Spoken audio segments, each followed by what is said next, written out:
Bad yan. Ang galing ni tatay. Good item. Hello guys! Welcome to Stateside React. Ngayon magre-react tayo sa isang TikTok channel na nag-i-interview ng mga tao on the street. Kailangan street smart. Ito is from videos from Kaspahon PC or Kaspahon TikTok channel, or meron din silang Facebook. I think meron silang YouTube. Kaya panoorin natin.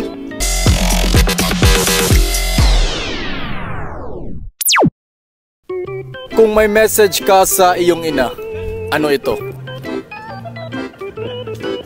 Ma, no matter how hard life is, wag kang mag-reels. Kung may message ka sa iyong ina. Tama. Pero you never know. Malay mo, magaling maging content creator yung nanay mo. Di extra income yun. Wag kang mag-reels, nanay. Wag kang mag-reels. What do you call a person who is attracted to both males and females? Bicycle? What? Bicycle. Do you call a person who is attracted to both males and females? Bicycle? Bicycle. Tama nga naman. Unisex yung bicycle, di ba? Hindi lang pang babae at lalaki. Pang any gender ang bicycle. Ay nako, ang galing ni Kuya. Boss, anong masasabi mo ngayon sa paparating na election? Ay, bahala na sila dyan. Kahit sino namang manalo, asawa ko pa rin ang masusunod. Good husband to, good husband. Masunurin sa asawa si tatay. Good job. For you, what is the definition of a puppy love? Puppy love? Yung ma-inlove ka sa mukhang aso. Puppy love, ma-inlove ka sa mukhang aso. Pero ano yun? True love yun, di ba? True love yun. So, kahit na pang anong itsura niya, kahit mukha siyang aso. Love na love mo kahit mukha siyang aso. Yun ang definition ng puppy love para kay ate girl. Hi miss, excuse me. As a student, what's your cravings? Long-term memory. Hi miss. Long-term memory. Good job. Pero dahil estudyante siya, yung mga nire-review niya, kailangan niyang ma-retain. So kailangan niya ng long-term memory. Yun ang cravings. Cravings. Long-term memory. Yan, para sa mga estudyante, kailangan mag-crave kayo sa long-term memory. Makakatulong yan sa pag-aaral nyo. Masasabi mo bang animal lover ka? Yes, lalo na kung red horse yan. Masasabi mo Lakas tama. May sipa. Gusto ni ate may sipa. What do you call a group of people who eat shrimp and crab? Citizen? Huh? What do you call a group of people who eat shrimp and crab? Citizen? Ano ba yung citizen? Search natin yung citizen is a second generation antihistamine that reduce the natural chemical histamine in the body. Maganda yung sagot ni Kuya. Citizen. Gamot siya sa allergy. Pero ang galing ng utak ni Kuya na naisip niya yung citizen. Group of people na may allergy sa crops. Yun ang tawag niya. Pero magaling, mahusay. Good job. Maganda yung sagot ni Kuya. Talagang may malalim yung sagot niya. Citizen. Alam niya may mga allergy sa crop. Sir, excuse me. Who's your favorite Spider-Man of all time? Bong Navarro. Ang galing. Si Gagamboy. Tama nga naman, Spider-Man. Love your own. Local Spider-Man ng Philippines. Si Gagamboy. What's the worst part of dating someone? Yung nakipag-date ako, tas kinabukasan, nalaman ng asawa ko. Bad yan. Worse nga naman, worse. Kasi ka nalaman ng asawa niya, nahuli siya. Bad si ate, bad. Pangalan? Julian, Ano height mo? alam mo, ang halaga, nakatayo tayo. Pangalan? Tama. Good job. Wow! Good job kay ate. Palakpakan natin yung sagot ni ate. Thank you ang sagot ni Julia Ann na hindi importante yung height. Ang importante is nakatayo tayo. May malalim na sagot yun Pero nakaka-proud yung sagot ni ate Julia. Hindi na importante yung height. It's just a number. Binabago Si ba ng Julian pera ulit. ang isang tao? Basta ako, may pera o wala, masama talaga ang galit. Binabago ba ng pera ang isang tao? Basta ako, may pera o wala, masama talaga ang galit. Ang tama ng utak ni Julia Ann, diba? Binabago ba ng pera ang tao?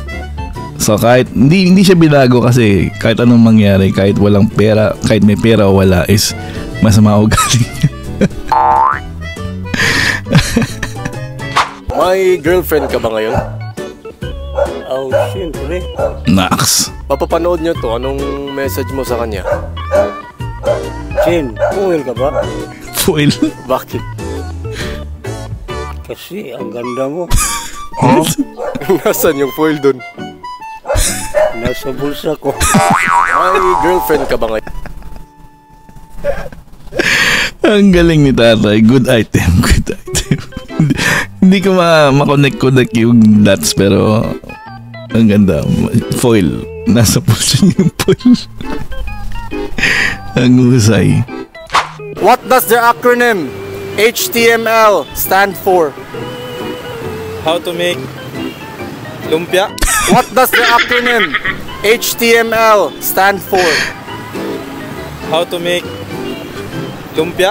What does the HTML, how to make lumpia. Ang galing.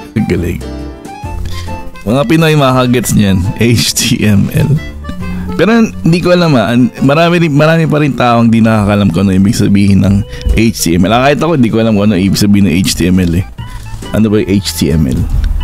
HTML, Hypertext Markup Language. Yun pala yun, Hypertext Markup Language. So ngayon, alam na natin how to make lumpia. So, hindi lahat ng tao, kahit ako hindi ko alam kung ano ibig sabihin ng HTML eh. So alam ko lang yan sa ginagamit sa internet. Pero good job, ang taba ng utak ni Kuya. What do you call a person who does not eat meat? Valedictorian. What do you call a person who does not eat meat? Good job, valedictorian to si tatay siguro. Dahil hindi siya kumakain ng meat. Sa mga valedictorian dyan, healthy yan. Healthy. What did Adam and Eve ate in the Garden of Eden? Bible yan. Snake? What did Adam and Eve ate in the Garden of Eden? Snake? What did Adam and Eve? Inihaw yung snake. Imagine mo si Adam and Eve, imbis na yung mansanas yung kain, kinain nila yung snake. Kasi siguro hindi sila valedictorian. Valedictorian. Kasi kung makain sila ng meat, kaya kinain nila yung snake. Kung may daan kang papasukan, anong daan iyon? Daanan ng bata. Ginagawa mo! Daanan ng bata. Uy, alam mo yun, medyo may may pagka-green yun. Kung may daan kang papasukan, ano yung daan na yun? Daanan ng bata. Uy, si Kuya may ibig sabihin. Anong pangalan ng ex mo? Joshua. Joshua. Anong message mo kay Joshua? Shwa, akin ka na lang ulit, Ang cute ni nanay. Kay Joshua. Balikan mo na si Be. Ikaw naman, Be. Joshua. What is your biggest fear? Ano, yung mahimatay ako sa daan, tas i-rails lang ako ng mga tao. Oh, wow. Uso yun ngayon. Totoo yun Yung mga pag nahimatay ka sa daan tapos gagawin kang content. Tapos pagkakakitaan ka ng mga video ng mga kung sino man, makikita man lang yung sarili mo sa Facebook, pero nahimatay ka na. Imbes na tumawag kayo ng emergency, is gagawin kayong reels. Wow, yes. Masaklap yun, masaklap. Single or taken? Single. May crush ka ba ngayon? Yes, meron. Anong pangalan ng crush mo? Si Carla. Carla. May message ka ba sa kanya? Carla, pituan ka ba? Bakit? Gusto mo, pasukan kita. Single or Carla, pinduan ka ba? Papasukin ka ni Boyet. Ang tama ng utak. Street Smarts. Ayan, thank you guys sa yung mga video ng Kaspahon PC TikTok channel. I-follow nyo siya. Ito mga video is mula sa kanya. Napakaganda ng content niya is interviewing mga people on the street and asking random question. Ang husay. So ayan, thank you guys for watching in Stateside React. I'll see you guys on my next video. Mabuhay ka at mabuhay kayong lahat. Ayos!